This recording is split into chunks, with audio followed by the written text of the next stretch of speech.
Assalamualaikum warahmatullahi wabarakatuh. Sekarang saya berada di hadapan rumah Iri Ahmad. Anda kena subscribe channel YouTube dia, Iri Ahmad The Modder. Sebab sebenarnya Tenda Malaysia ada hantar router terbaru mereka kepada saya, iaitu AC23 ni, yang mana dia punya speed boleh cecah 2033 megabit per second. Dan saya rasa Iri punya rumah tempat yang paling bagus untuk saya test performance router ni, sebab dia punya internet 500 megabit per second. So anda bersama saya Ashraf Jeffrey dalam channel YouTube Mona Lisa. Kalau anda belum tekan butang subscribe, pastikan anda tekan butang subscribe dan juga loceng yang ada di tepi dia. Ding ding.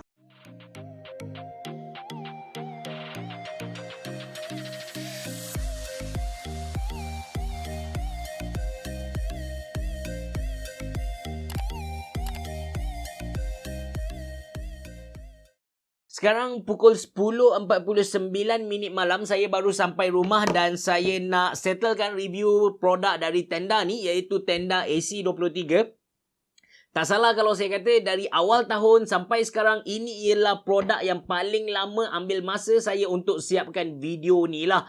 Untuk makluman anda, introduction yang anda tengok pada awal video tu bukan introduction yang saya plan awal-awal. Bukan. Itu bukan first plan saya. First plan saya boleh kata gagal. Nanti saya cerita dengan lebih lanjut, tapi anda tengok dulu first plan introduction saya kalau anda tak percaya. Ni. Assalamualaikum warahmatullahi wabarakatuh. Sekarang saya berada di office klien yang mana dia sedang hadapi masalah wifi. Dekat office dia ni, dia punya keluasan 7,000 kaki persegi. Anda boleh nampak sangat luas.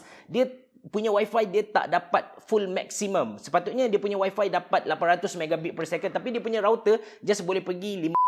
Cerita dia macam ni. Masa mula-mula saya sampai dekat klien punya tempat tu, saya happy gila sebab dia punya setup tu cantik untuk saya tunjukkan kepada anda lah. Tapi bila saya setup, dia ada masalah. Saya buang masa dekat 3 jam dekat sana.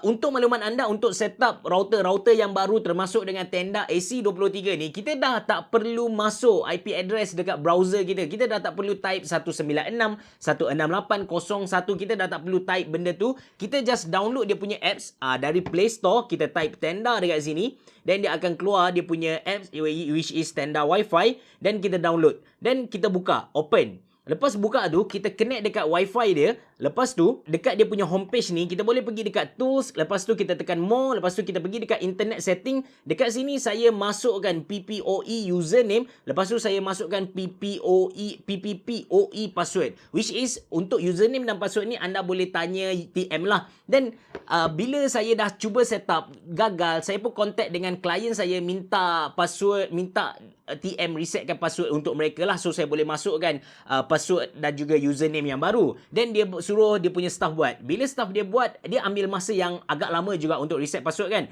So, staff dia pun bagi dekat saya, tiba-tiba dia bagi macam XXX at Unify sahaja. Which is, untuk bangunan komersial, bangunan yang besar, pejabat macam tu, dia normally dia macam XXX at Unify Biz. Dan saya pun suruh dia reset sekali lagi, dan dia nak reset tu, dia kata tak boleh nak reset sebab tak bayar bil. Alamak, bayangkan saya duduk dekat situ 3 jam tak dapat setup sebab tak bayar bil. Dan pagi ni saya pergi balik tempat tu, dia dah setup dah internet, saya cucuk router asal TM, boleh connect, tapi bila saya cucuk Tenda ni, tak boleh connect. So, saya fikir macam 2 jam juga saya bazirkan masa saya dekat situ. Kenapa TM punya router asal boleh connect, tapi yang ni tak boleh connect? Saya pun dah give up. Saya pun kata, tak apalah, maybe saya test dekat tempat lain. Saya pun pergi tempat tu.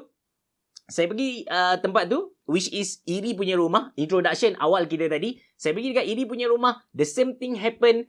Saya pasang dekat router sana, still tak dapat connect. Dan Iri pun ada tukar, dia pun buka. Dia tak guna apps tadi. Dia pergi dekat internet browser, dia masukkan 196.168.01.1.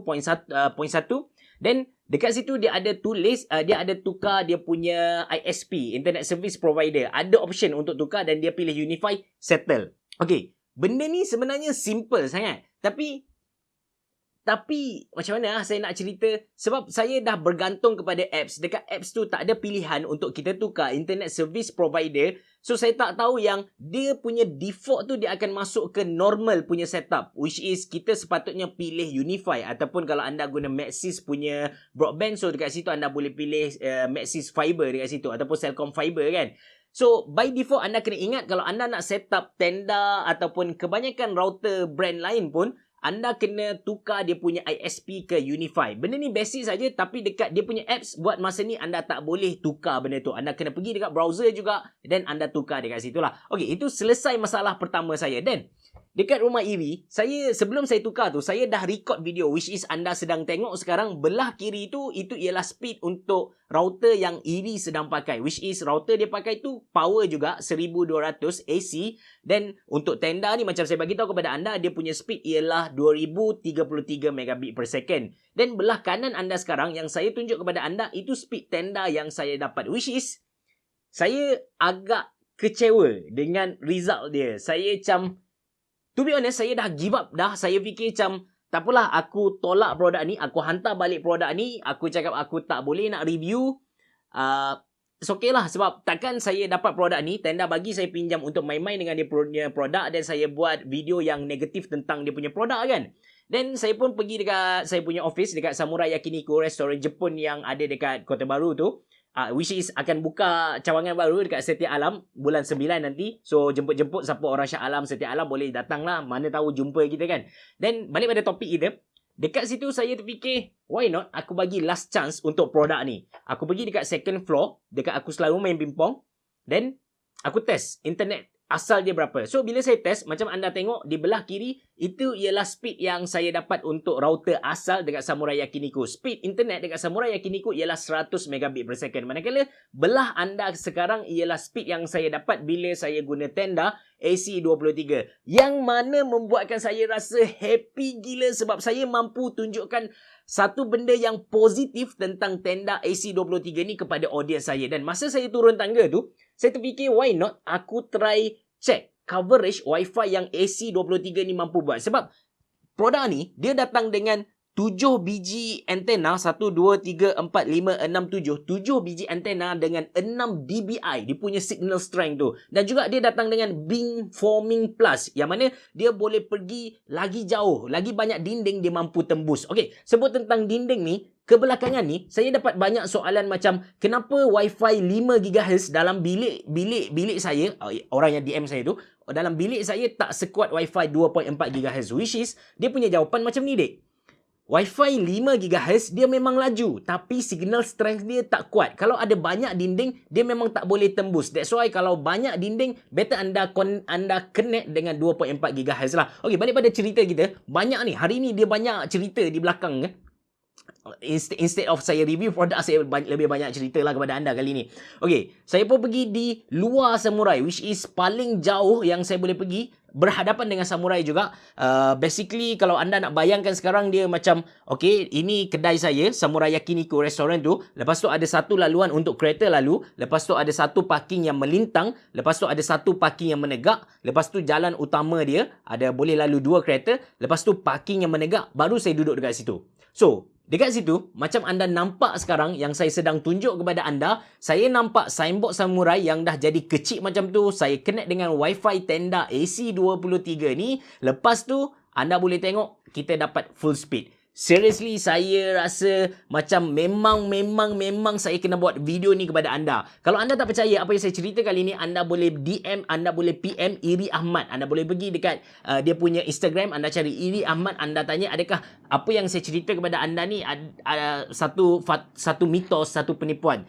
Seriously, ini pengalaman saya tentang tenda AC23 ni. Okey, kalau anda tanya saya sama ada berbaloi ataupun tak untuk anda beli AC23 ni, basically dia punya spek tu memang mengagumkan. Dia punya spesifikasi lah. So, yang pertama dia ni dual core processor. Jadi dia boleh proses banyak data dalam satu masa. Lepas tu dari segi Wi-Fi strength tu, dia pakai 7 antena yang ada 6 dBi dan dia ada beamforming plus untuk tembus lebih banyak dinding supaya dapat bagi kepada anda data signal 5 GHz yang lagi bagus. Lepas tu, dia ada juga extra function macam parental control dan sebagainya. Dan harga dia RM209 saja, which is bila dengan harga, dengan spesifikasi yang macam ni, saya rasa kagum jugalah sebenarnya. Cuma saya nak bagi tahu kepada anda, saya tak tahu apa yang berlaku dekat rumah Iri tu. Kenapa speed test dia jadi macam tu. But apa yang berlaku dekat Samurai Yakiniku, dekat restoran tu, itu ialah fakta dan memang ada ramai yang tengok saya test benda tu. Okay, sebelum saya tutup video ni, which is kalau anda berminat untuk beli tenda AC23 ni, saya sediakan link dalam ruangan description box below. Tenda actually minta saya tunjuk kepada anda dia punya Beli Beautiful Life. Beli. So, beli ni, tu ialah Beautiful Life lah. So, basically ini ialah smart Wi-Fi plug with energy monitoring. So, dia Wi-Fi plug yang mana kita boleh off, kita boleh on guna kita punya apps dekat telefon asalkan ada connect Wi-Fi, dan dalam masa sama kita boleh check kita punya penggunaan energi lah. Saya tanya orang tenda berapa harga dia, dia kata harga untuk beli ni belum ditentukan lagi. Beli belum ditentukan lagi harga dia. Terima kasih kerana menonton. Bereboh. Jumpa lagi.